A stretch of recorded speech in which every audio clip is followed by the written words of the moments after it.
So if you're just starting out as a photographer or a videographer and you're wondering, how do I get my first real client? Then trust me, this video is for you. When I first started out, I had no network, no portfolio, no idea what I was doing. But over the years, I figured out what actually works. And today I'm going to share with you 5 tips that helped me land my first few clients. And these tips still work today. So let's get straight into it. But first, if we're just meeting, it's nice to meet you. My name is Connor Wells. I am a photographer, videographer, and podcast producer. And if you want insights in how I run my photography and videography business, behind the scenes of photo shoots, and much more, make sure you hit the subscribe button. Okay, so tip number 1 is leverage your inner circle. You might not realize it, but your first few clients are probably already in your world. Friends, family, co-workers, local business owners you know. These people trust you. They're way more likely to give you a chance than a stranger. I literally got my first few gigs photographing my friends who needed headshots or personal branding photos. It wasn't glamorous, but it paid, and more importantly, it led to more work. What I want you to do is write down 20 names of people in your life, DM or call them and let them know, hey, I'm offering photography or video services. Do you or anyone you know need something captured? And if you're really just starting out and don't know how to price yourself, either 1, offer a discount, or even shoot for free in exchange for referrals or a testimonial. And that leads me on to tip number 2 is build a portfolio with intention. It is super important to have a portfolio, and you should build a portfolio, but do it with intention. Don't just take random photos or shoot whatever's convenient. Shoot the kind of content that attracts the clients that you want. If you want to work with restaurants, go and shoot a local food spot for free. If you want to do weddings, shoot a styled bridal shoot, or ask a more established wedding photographer to second shoot or shadow for them. Build a portfolio that speaks directly to the type of clients you want to attract. Now, the next thing I want you to do is pick 2 or 3 niche areas you'd like to work in. This could be events, food, fitness, fashion. Then create or offer free, cheap shoots in that niche to build up your portfolio. Remember, your portfolio is a magnet. Make sure it's pulling in the right people. Alright, if you're getting value from this video, if you could do me a huge favour, it really helps out the channel, is hit the like button and subscribe. Super easy things to do, but it does make a whole load of difference. Alright, tip number 3, be present where your potential clients hang out. And I don't just mean online. Yes, Instagram is useful, but showing up in person has insane return on investment. I've landed clients just by chatting with local cafe owners whilst grabbing a coffee, or by showing my work to people at community events and networking events. People love doing business with people. People buy from people. The online version of this is join Facebook groups where small business owners hang out, engage with their posts, offer help, and when the time is right, pitch your services in a non-spammy salesman kind of way. Okay, so what I want you to do is find one local in-person event or online group you can constantly show up in every single week. Now, I'll be completely honest, I don't really like going to networking events. I still don't, and I'm 5 years into being a full-time creative, but they do have huge ROI. Me being a natural introvert, in-person kind of things aren't my bag, but you do actually meet some great people at them. And if you make the effort to talk to people and, have confidence and pride in your work and what you do, it resonates with them and you're gonna get those bookings. Okay, so tip number 4 is create content that markets you.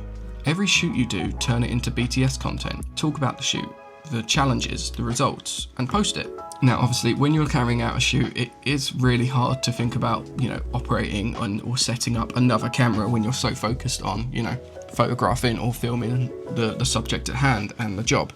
But it's so important to capture the BTS content. Although it does look silly, and sometimes I refer to it as my nightclub bouncer camera, is I'll put a chest mount with a DJI Action Pro onto my chest, and when I'm doing a photo shoot, I'll film some POV content so you can see the back of the camera, and then I'll post up the photos afterwards and make it into an Instagram reel.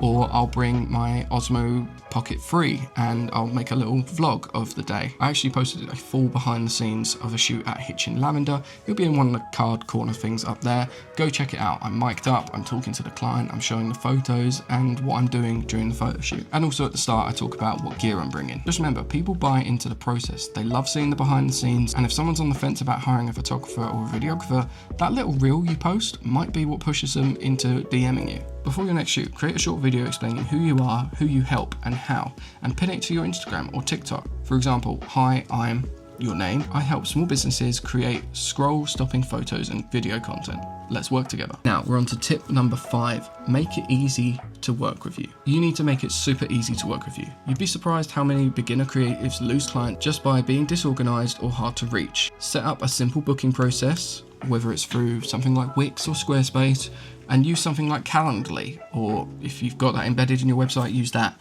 and just have a clean, professional DM or email flow. Be responsive. I know it's hard to keep up with the admin at times, but reply as quickly as possible.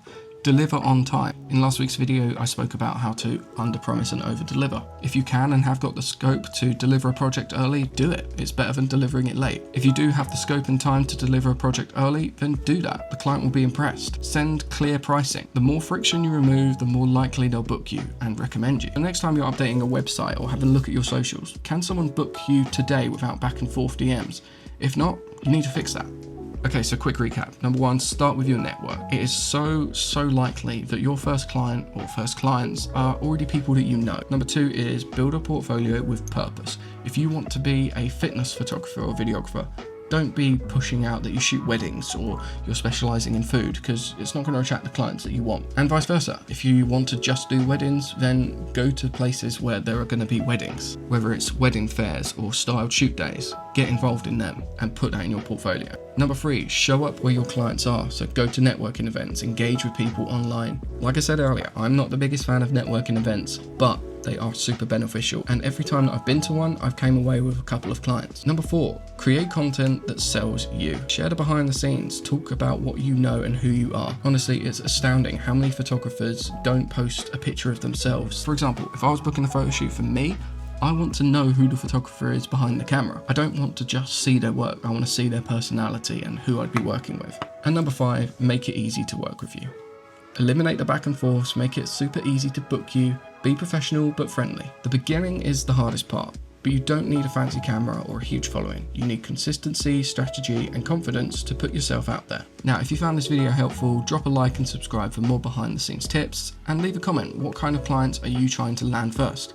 I reply to every comment, so let's chat. And if you want more in-depth help, let me know in the comments below what kind of videos you'd want to see next. Thank you so much for watching, it means the world, and I'll see you guys in the next video. Peace.